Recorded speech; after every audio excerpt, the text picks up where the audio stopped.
46 building से शुरू हुआ था, 46 बिल्डिंग, और आज 1700 से ज़्यादा बिल्डिंग हो गए।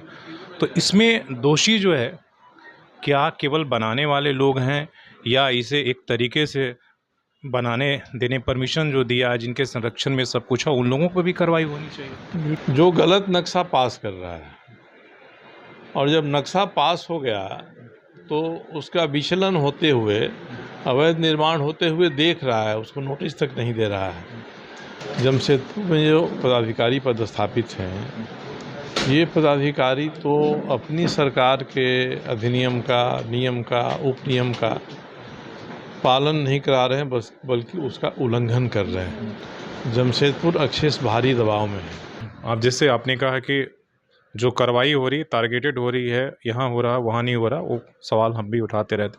तो जो ये भेदभाव की रणनीति है जेएनएससी का, उसको लेकर क्या आप कोई आवाज़ उठाएंगे, या उनको कहेंगे कि आप भेदभाव मत करिए, आप सबके लिए एक समान ऑर्डर लागू करिए? अगर उनके घर छूट जाते हैं, जो हमारे जैसे और मंत्री जैसे लोगों के दरबार में हाजिरी देते हैं, अखबारों में फ़ोटो छपता है, उनके कार्यक्रमों में शरीक होते हैं, और उनकी घर की तरफ प्रशासन और जेएनएससी आंख उठाकर भी नहीं देखता है, तो ये तो बेईमानी कही जाएगी। उनका तो घर सबसे पहले टूटना चाहिए। अभी आपने ऑक्यूपेंसी सर्टिफिकेट की बात की, 1750-52 जो भी आंकड़े अभी बने हैं बिल्डिंग से, उसमें 28 बिल्डिंग को ऑक्यूपेशन सर्टिफिकेट मिला। तो 90 इस आंकड़े से तो 99% बिल्डिंगों ने अवैध नक्शा बसलन किया है। जब इतने बड़े बिल्डिंगों पर कार्रवाई होगी, तो उसकी नाराज़गी आपको भी झेलना पड़ेगा। अगर इस मामले में अगर आप नहीं, मैं इस खतरे से वाकिफ़ हूँ, मगर मैं इसमें रास्ता निकाल रहा हूँ ना। विधायक जी, आपको क्यों ज़रूरत पड़ी इस मामले में हस्तक्षेप करने के लिए, और आपने कहा कि हम ज़रूरत पड़ा इंटरवेन? देखिए, मैं कई महीनों से आँख के सामने देख रहा हूँ कि हाईकोर्ट के आदेश का पालन नहीं हो पा रहा है। लोग पक्षपातपूर्ण पालन करके और आंशिक पालन करके हाईकोर्ट के सामने शपथ पत्र दे रहे हैं कि हम कार्रवाई कर रहे हैं। ऐसी स्थिति में अगर जमशेदपुर शहर की अनियमितताएं हाईकोर्ट के आदेश के बावजूद ही समाप्त नहीं होगी, तो इससे बड़ी जगह पर कौन जा सकता है। जमशेदपुर में जो पदाधिकारी पदस्थापित हैं, ये पदाधिकारी तो अपनी सरकार के अधिनियम का, नियम का, उपनियम का पालन नहीं करा रहे हैं, बल्कि उसका उल्लंघन कर रहे हैं। तो जिनको कार्रवाई करनी है वही उल्लंघन करेंगे तो क्या होगा। और मैंने महसूस किया है कि जो वकील इस मामले को अकेले लड़ रहे हैं, उनको ये नहीं लगना चाहिए कि जमशेदपुर में हमारी आवाज़ मिलाने वाला कोई भी सामने नहीं आ रहा है। तो इसलिए मैंने उनसे कहा है कि मैं नगरपालिका की व्यापकता के स्तर पर, कार्यप्रणाली के स्तर पर मैं इसमें हस्तक्षेप करने के लिए तैयार हूँ। इन लोगों से बात करने से यही लगता है कि यहाँ का प्रशासन भारी दबाव में है। जमशेदपुर अक्षेस भारी दबाव में है। हम लोग रोज़ गुजरते हैं, जो बिष्टुपुर जमशेदपुर का नाक है, उस बिष्टुपुर की रीगल बिल्डिंग यहाँ की सबसे बड़ी भव्य बिल्डिंग मानी जाती है। उसके पिछवाड़े में पुनर्निर्माण हुआ, उसका नक्शा गलत है। उसमें जितने तरह के व्यवसाय चल रहे हैं, वे व्यवसाय एक सीमित जगह पर चलेंगे। कितने लोग आए जाएंगे, इसका आकलन करके इनको ट्रेड लाइसेंस देने वाला कौन है। छत के ऊपर ऑक्सीजन नाम का कोई उपक्रम चल रहा है, गलत तरीके से बनाया गया है। तो हर व्यक्ति जो संपन्न है, जो प्रभावशाली है, वही गलत काम करने पर उतारू है। तो जनता को तो इसका खामियाजा भुगतना पड़ेगा। इसलिए मैंने वकील साहब को आश्वस्त किया है कि वो अकेले नहीं हैं। उनका गाइडेंस लेकर मैं तैयार हूँ कि मैं इस मामले में हस्तक्षेप करूँगा। वास्तव में हाईकोर्ट का आदेश को देखने से तो शर्म आती है कि हमारे यहाँ संविधान के प्रावधानों की रक्षा करने का शपथ लेकर जो अधिकारी बनते हैं, जो विधायक बनते हैं, जो मंत्री बनते हैं, वे अपनी ही शपथ को रोज़ तोड़ रहे हैं। यही नहीं, वे अनियमितताओं को संरक्षित कर रहे हैं, संरक्षण दे रहे हैं उनका। जो अधिकारी काम करना चाहता है उसको रोक रहे हैं सही काम करने से। जब सरकार में बैठे लोग की आदत में ये सब चीज़ें शुमार हो जाएंगी कि नियम कानून को वो धत्ता बताते रहेंगे, अंगूठा दिखाते रहेंगे, और कोई साहब 10 लाख की आबादी में बोलने के लिए खड़ा नहीं होगा, तो ये बड़ी शर्मिंदगी की बात है। इसलिए मैंने आज इस विषय पर प्रेस के मित्रों के साथ को आमंत्रित किया है वार्ता के लिए। मेरा सवाल है कि मामला कोर्ट की अगर हम कहें 2011 से चल रहा है और 2011 से 2024 हो गए हैं। 46 बिल्डिंग से शुरू हुआ था, 46 बिल्डिंग, और आज 1700 से ज़्यादा बिल्डिंग हो गए। तो इसमें दोषी जो है, क्या केवल बनाने वाले लोग हैं, या इसे एक तरीके से बनाने देने परमिशन जो दिया है, जिनके संरक्षण में सब कुछ है, उन लोगों पर भी कार्रवाई होनी चाहिए? बिल्कुल, इसमें सबसे पहला और सबसे बड़ा दोष उनका है जिनके अधिकार क्षेत्र में बिल्डिंग बायलॉज के हिसाब से नक्शा पारित कराना है, नक्शा बनाना है। जो आर्किटेक्ट नक्शा बना रहा है और वह बिल्डिंग बायलॉज का उल्लंघन कर रहा है, पहली कार्रवाई उस पर होना चाहिए। जो गलत नक्शा पास कर रहा है, और जब नक्शा पास हो गया तो उसका विचलन होते हुए, अवैध निर्माण होते हुए देख रहा है, उसको नोटिस तक नहीं दे रहा है, जबकि बिल्डिंग बायलॉज के प्रावधान 438 में तो सीधे FIR करना है और कॉग्निजेबल ऑफेंस है, गैर जमानती ऑफेंस है, उसमें कोई कार्रवाई नहीं हो रही है। तो प्रथमतः तो सबसे बड़े दोषी यही लोग हैं। ऑक्यूपेशन सर्टिफिकेट का प्रावधान है, उसमें विल नहीं शैल लिखा हुआ अंग्रेजी में, मगर ऑक्यूपेशन सर्टिफिकेट गलत तरीके से बन रहे हैं और बिना ऑक्यूपेशन सर्टिफिकेट के ही पानी बिजली भी सब दे दी जा रही है, जब प्रावधान रोकता है। और जब ये अनियमितताएं बहुत बड़ा आकार ले लेती हैं, बहुत बड़ी संख्या हो जाती है, तब लोग जनता की दुहाई देते हैं कि अब हम कार्रवाई करेंगे तो इतने लोग इससे पीड़ित होंगे, किसी को हम पानी बिजली से कैसे वंचित कर सकते हैं। तो ये तो अपने दोष को, अपने गलती को छुपाने का एक तरीका है, अपनी गलती पर पर्दा डालने के लिए जनमानस को तैयार करने का एक तरीका है। सवाल उन्हीं से पूछा जाना चाहिए कि इस शहर में राज्य की सरकार का कोई मंत्री है तो उसका कोई दायित्व तो है कि नहीं इसके बारे में। विधानसभा के द्वारा बनाए गए अधिनियम का उल्लंघन हो रहा है तो किसी विधायक को कम से कम आवाज़ उठाने का तो अधिकार है ही। तो ये बातें नहीं हो रही हैं। उल्टे जो अधिकारी कोई कार्रवाई करना चाहता है उस अधिकारी पर ही कार्रवाई की धमकी दी जाती है, और जो मंत्री और दबंग लोगों के इर्द गिर्द कई कार्यक्रमों में दिखाई पड़ते हैं अपना चेहरा लेके, ऐसे सारे लोगों के भवनों पर कोई कार्रवाई नहीं हो रही है। कोई उसमें फार्मा चला रहा है, कोई अस्पताल चला रहा है। और टाटा स्टील तो मुझे लगता है कि आदमी सबसे अधिक अपमानित महसूस करता है टाटा स्टील के बर्ताव से। पता नहीं टाटा सन्स में या टाटा के MD तक ये बातें पहुंचती हैं कि नहीं पहुंचती हैं। अब जमशेदपुर मुकदमा का एक मामला है, टाटा स्टील ने पुलिस का फोर्स लेकर एक दुकान को तोड़वा दिया। मैंने उसमें आवाज़ उठाया था कि भाई नोटिस देके तोड़वाना चाहिए। विधानसभा में मेरा सवाल है उस पर, और सरकार ने कहा है कि ये टाटा स्टील का दायित्व देखने का है कि उस जगह पर फिर निर्माण ना हो। उस जगह पर फिर से निर्माण हो गया, फिर से व्यवसाय चलने लगा। तो मैं तो यही कहूँगा ना कि टाटा स्टील ही हमारी गाल पर तमाचा मार रहा है, अपमानित कर रहा है।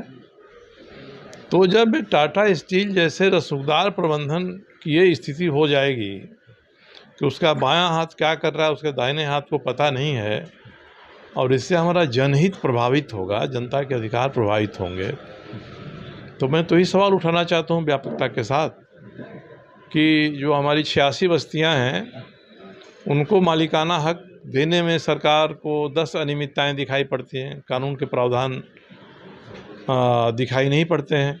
और जहाँ कानून का प्रावधान है वहाँ लीज एरिया में ऊंचे ऊंचे घर बनते जा रहे हैं। आखिर रूप से जो ये अविवेकपूर्ण शहरीकरण हो रहा है वही तो शहर में क्लाइमेट चेंज का कारण बन रहा है, शहर में टेम्परेचर बढ़ा रहा है। और सीताराम डेरा जैसे मोहल्लों में और कई मोहल्लों में लोग अपने घर के दरवाजे के सामने 3 फीट ऊंचा दीवार रखे हैं, क्योंकि पानी नाला का ठेलता है और हमारे घर में चला आता है। टाटा स्टील ने जहां मथुरा बागान के पास सीवेज ट्रीटमेंट प्लांट बनाया हो, अनुपयुक्त जगह है ये कहने वाला मैं पहला आदमी कई वर्षों से हूँ। अब वहाँ बनाने के कारण से पूरे मथुरा बागान में जल जमाव होने लगा है साहब, ये चीज़ें होने लगी हैं। मेरा सवाल है कि जैसे अभी आपने ऑक्यूपेंसी सर्टिफिकेट की बात की, 1750-52 जो भी आंकड़े अभी बने हैं बिल्डिंग से, उसमें 28 बिल्डिंग को ऑक्यूपेशन सर्टिफिकेट मिला। तो 90 इस आंकड़े से तो 99% बिल्डिंगों ने अवैध नक्शा बसलन किया है। जब इतने बड़े बिल्डिंगों पे कार्रवाई होगी तो उसकी नाराज़गी आपको भी झेलना पड़ेगा, अगर इस मामले में अगर आप नहीं, मैं इस खतरे से वाकिफ़ हूँ, मगर मैं तुम्हें रास्ता निकाल रहा हूँ ना कि सॉल्यूशन क्या तो है? जिसने देखिए, एक तो जिसको ऑक्यूपेंसी सर्टिफिकेट दिया है आपने, ये किन किन लोगों के बिल्डिंग है और कहाँ कहाँ बने हुए हैं, और वो ऑक्यूपेंसी सर्टिफिकेट देना सही है कि नहीं, है सबसे बड़ा सवाल ये है। अवैध निर्माण में जो जनता रह रही है, उस जनता ने तो उसको खरीदा है, तो उसके लिए तो जनता का हक मिलना चाहिए। अगर हम उस पर कोई कार्रवाई करते हैं तो जिसने बनाया है उससे जनता का पैसा वसूल करना चाहिए, और जिसने बेसमेंट में बना लिया है उससे तो जनता का कोई अहित नहीं हो रहा है। जब हम इमारत ऊंची बना रहे हैं, व्यावसायिक इमारत बना रहे हैं, तो कितना हमको सेटबैक छोड़ना है ये सबको पता है। 1 इंच सेटबैक छोड़े बिना बिल्डिंग बन रही से जनता को क्या परेशानी होगी। हाँ, उसको किसी ने खरीद लिया, उसका पैसा फंस गया, तो वह पैसा तो वसूल किया जाना चाहिए बनाने वाले से। जनता को कोई कठिनाई नहीं होनी चाहिए इसके मामले में। नहीं तो ये चलन अब बस्तियों में भी हो गया है, ऊंची बिल्डिंगें बनने लगी हैं और जनता की परेशानी बढ़ गई है। तो इन्वायरमेंट क्लियरेंस सबका होता है, उस नियम का हम पालन नहीं मेरा करेंगे। एक सवाल और भी है कि लीज एरिया में पूरी कार्रवाई हो रही है, मानगो भी है, जुगसलाई नगर निगम है, आदितपुर भी है, तो केवल लीज एरिया में ये पूरे मतलब जो भी मामला हालांकि याचिका दायर किया गया इस पर कार्रवाई रहा, उधर लोग धड़ल्ले से करेंगे, तो पूरा इस आदेश का हाई कोर्ट का बाकी जगहों पर भी देखिए, हाई कोर्ट के सामने जिसने जो प्रार्थना किया, हाई कोर्ट ने आदेश दे दिया। अब हाई कोर्ट के इस आदेश को संकेत मानकर सब जगह प्रशासन को सक्रिय होना चाहिए। हाई कोर्ट तो एक एक घर के लिए आदेश देगा नहीं, उसने तो आदेश दिया है स्थूल रूप में कि आप बिल्डिंग बायलॉज का पालन करिए। अब तक नहीं कराए तो आगे भी तो पालन कराइए। जो अगर वकील या पिटिशनर हाई कोर्ट में जिस घर का नंबर, होल्डिंग नंबर देंगे, हाई कोर्ट तो उस आदेश तक सीमित रहेगा। अगर वकील साहब इसको व्यापक बनाना चाहते हैं तो इस मामले को हाई कोर्ट सामने उठाएंगे, तब हाई कोर्ट आदेश देगा। मगर हाई कोर्ट का जैसा आदेश है उसको एक संकेत मानकर, सिग्नल मानकर सरकार प्रशासन को और सरकार को खड़ा होकर करना चाहिए कि भाई ये अब तक जो हो गया, आगे नहीं होगा, नहीं तो शहर रहने लायक नहीं होगा। तो ये सारा दायित्व काम करने का तो एग्जीक्यूटिव को है, जिसको हम सरकार कहते हैं। मगर सरकार के मंत्री और संविधान का शपथ लेकर आने वाले विधायक और अधिकारी ही जब इनको संरक्षण देने लगेंगे तो सरकार पर क्या भरोसा रहेगा। ये मुद्दे नहीं बनते हैं इसलिए कि जनता, व्यापक जनता को एक जगह की ज़रूरत है, उसको वह जगह मिल जाती है, किस एरिया में मिल जाती है, वह खरीद लेता है। मगर उसको तो कोई नुकसान होगा तो मैं भी उसके साथ खड़ा होऊंगा, उसको कोई नुकसान नहीं होना चाहिए। अब कमर्शियल और रेजिडेंशियल दोनों को मिलाकर नक्शे बनने लगे हैं, दोनों का सेटबैक और दोनों की शर्तें बिल्डिंग बायलॉज में अलग हैं, और जो इनका उल्लंघन करता है उस पर उसके सेक्शन 438 में FIR करने का प्रावधान है। तो ये दुम दबाकर शासन प्रशासन रहेगा और नगर पालिका अपनी ही गलती करती रहेगी, और जनता कोई अपेक्षा करेगी कोई वकील हाई कोर्ट में बहस करके हमारे पक्ष में फैसला दिला दे। तो जनता के व्यापक हित में ज़रूरी है। अगर सरकार को लगता है कि ऐसा ही करना है तो अपना नियम कानून बदल दे, अधिनियम के प्रावधान बदल दे, कह दे कि साहब आप हम 4 तल्ले का नक्शा पास करें, आप 10 तल्ला बना सकते हैं।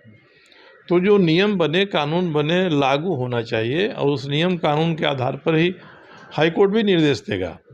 और हाई कोर्ट का निर्देश एक संकेत होना चाहिए। आम जनता को इसकी कठिनाई आगे और झेलनी पड़ेगी।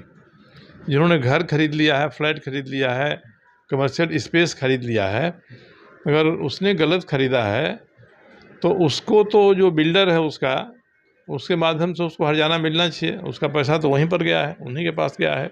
मेरा एक सवाल और है, आप जैसे आपने कहा कि जो कार्रवाई हो रही टारगेटेड हो रही है, यहाँ हो रहा वहाँ नहीं हो रहा, वो सवाल हम भी उठाते रहते, तो जो ये भेदभाव की रणनीति है जेएनएससी का, उसको लेकर क्या आप कोई आवाज़ उठाएंगे या उनको कहेंगे कि आप भेदभाव मत करिए, आप सबके लिए एक समान ऑर्डर लागू करिए?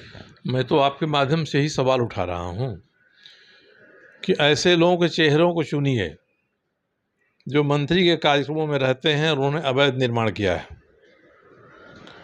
ऐसे लोगों को चुनिए जो संवैधानिक पद पर हैं, विधायक हैं, मंत्री हैं, सांसद हैं, उनके किसी नज़दीकी ने कोई अवैध निर्माण कर लिया है तो शुरुआत तो वहीं से करनी चाहिए। अगर उनके घर छूट जाते हैं, जो हमारे जैसे और मंत्री जैसे लोगों के दरबार में हाजिरी देते हैं, अखबारों में फ़ोटो छपता है, उनके कार्यक्रमों में शरीक होते हैं, और उनकी घर की तरफ प्रशासन और जेएनएससी आंख उठाकर भी नहीं देखता है, तो ये तो बेईमानी कही जाएगी।